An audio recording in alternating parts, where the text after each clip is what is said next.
I'm Action. And I'm Set. And here is our Pere Marquette 1225 Howell Melon Fest memories. Seems like yesterday that we were planning events for 2017, and now it's like we're sitting down here already planning events for 2018. And, well, this is our first memories video. So, we're going to talk about our memories between the 2 years we had coverage of the Pere Marquette 1225 at the Howell Melon Fest. Well, I'll take the lead here. It all started in 2016. We were talking about our first major road trip. And as I said in the 1 year anniversary video, I was planning on going out the weekend afterwards to see the Nickel Plate Road 765 at the open house because it was something I wanted to see, because I wanted to see the 765 more up close because I missed the chance to ride behind it or even chase it in 2015, let alone the one shot I got of it in Cheektowaga. It was around that time, too, that I found out that the Pere Marquette 1225 was going to be pulling excursions at the Howell Melon Fest. Now, originally, we were trying to see if we couldn't get it all done on a Saturday. You know, go out to the Fort Wayne Railroad open house, spend some time with the Nickel Plate Road 765, and then go north to Howell and ride behind the Pere Marquette 1225. But after looking at it, we had decided, me and Go had, that it would be smarter to go on a Friday and go to the first day of the open house. And originally, we were planning on going to the National New York Central Railway Museum, and there was a submarine that we wanted to see up north of Michigan along with the Pere Marquette 1223. And then the next day we would catch the Pere Marquette 1225 at the Howell Melon Fest. But as you all know, I got throttle time with the Nickel Plate Road 765. They were hinting at some big reveal that day.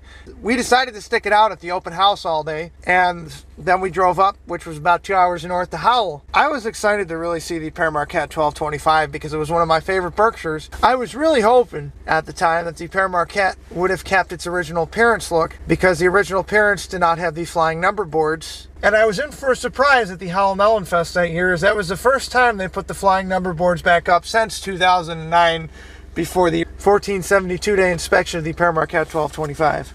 The 1225 was on my bucket list because it was the inspiration for both the book and the movie, The Polar Express. I only read the book. In my opinion, is one of the best looking Berkshires. I always thought Berkshires had flying number boards, and seeing videos of the 1225 the winter beforehand really put it on my bucket list, because I saw the 1225 did not always have flying number boards. And really, I guess this is the time to admit I am not a flying number board fan. Really, I've grown to appreciate them more, but as a kid I used to hate them, except on the Union Pacific 844. But now as an adult, you know, I appreciate them, but I still prefer a locomotive without flying number boards. That's just my preference. It was the biggest disappointment when I saw the Great Lakes Central Diesel pull in the 1225 that Saturday with flying number boards on it. However, though, I still thought the 1225 was more impressive. I instantly warmed up to that I liked it a lot more than the 765. I like the whistle better. I like the fact that it has a ringing bell, whereas the 765 has a hammer bell. But it was a fun day that I thought was cut a little too short. Go really wanted to go home, and it was understandable because the week beforehand, we had traveled through Pennsylvania and Ohio and had a good time. Go just wanted to get home after seeing the 1225, which was understandable. So other than that one shot that, well, I know Action was jealous of for the longest time, that Go got of the 1225 pulling out of the Howell Depot. It was a nice shot, okay? You were jealous of it. Shut up. Other than that shot, we really didn't get any good footage of the 1225 in action. After that, I knew I wanted to see the 1225 again, and Action and myself, we rode the 75th anniversary excursion, which we'll talk about briefly here, which was a great excursion. It was a nice train ride. I'm sure Action will have a few things to say about it, but one of my biggest gripes was there was no photo run-bys for us who was riding it, but they did have open vestibules, which did provide for shots that Action and myself were able to get of the 1225 northbound and southbound with the train. Yeah, and just the fall foliage in Michigan on that trip was absolutely phenomenal. Which it was this year, too, chasing the Kerwood Highlander. But anyhow, not trying to rub that in. But the 75th anniversary excursion was great. So afterwards, I knew I wanted to go back to Michigan. I wanted to seriously chase 1225. And one of the biggest hopes was when we were planning our 2017 video season was to go back and chase the 1225 in Howell, because I just absolutely like the Howell area. Well, lucky for us, the first excursion announced on the North Pole Express was the Howell Melon Fest. And Action and myself were able to go, as we said before, we did a solid 13 hours of rail fanning from 6 a.m. in the morning to 7 p.m. at night. Now I'll let Action talk about some of his memories of Howell before I talk about what I thought of the 2017 one. Let me just start off by saying that day was absolutely scorching. It was a very hot day. It was absolutely hot, which... It was the hottest day of the summer, it felt like. I wouldn't say the hottest day of the summer, but yeah, it definitely felt like one of the hottest days. And as Seth has pointed out, it was 13 hours of just straight rail fanning. I mean, we only broke for lunch, like, once. And we had breaks in between there. I mean, it only pulled our excursions. Well, yeah, it pulled our excursions, but we had to get set up for the next shot.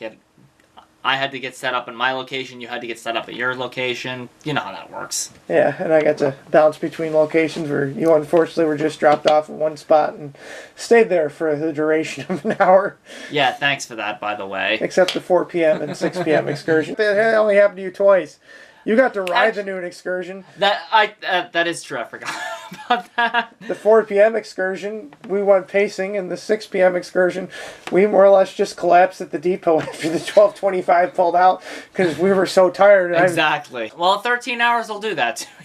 But one of the best parts for me was the fact that 12:25 did not have the flying number boards, which unfortunately were put back up at the very last day of the North Pole Express excursions. I think 12:25 looks so much better without the flying number boards. It does. It does. I'm not just saying that to agree with Seth, but it does look a lot better. It looks a lot more streamlined. It looks a lot more... I guess with me, my thing, like I said with the flying number boards, I was never a flying number boards fan as a kid of any locomotive. I mean, I had a VHS. I can't remember what it was, but it came in a pack of that train set VHS as a kid. There was a part 1 and a part 2. I can't remember what it's called, and I'm looking for it. Hold on a second. I actually have it right here. Yes, lots and lots of trains. It was Legends of the Rails, but it was actually called something else when you played the videotape. But it featured the Nickel Plate Road 587, and I know I'd seen clips of the 765, and I just wasn't a flying number board fan as a kid. And I think as I grew older, because I liked the 765, I think that's when I became okay with it.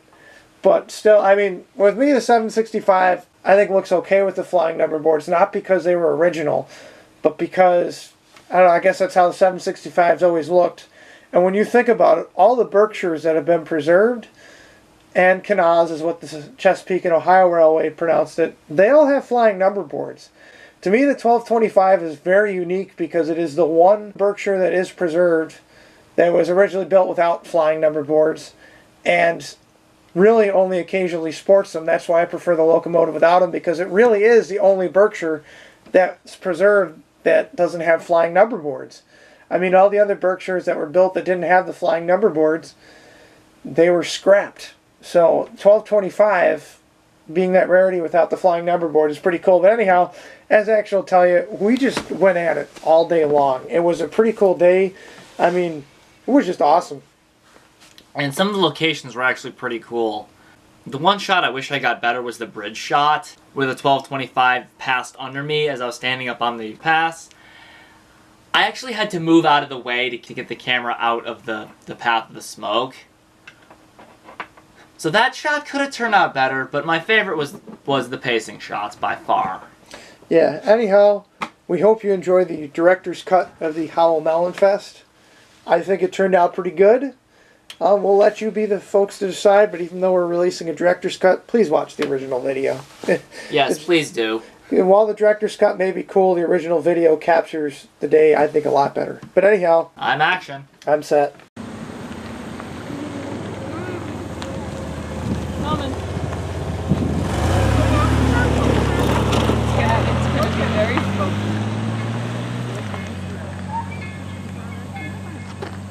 He's got it.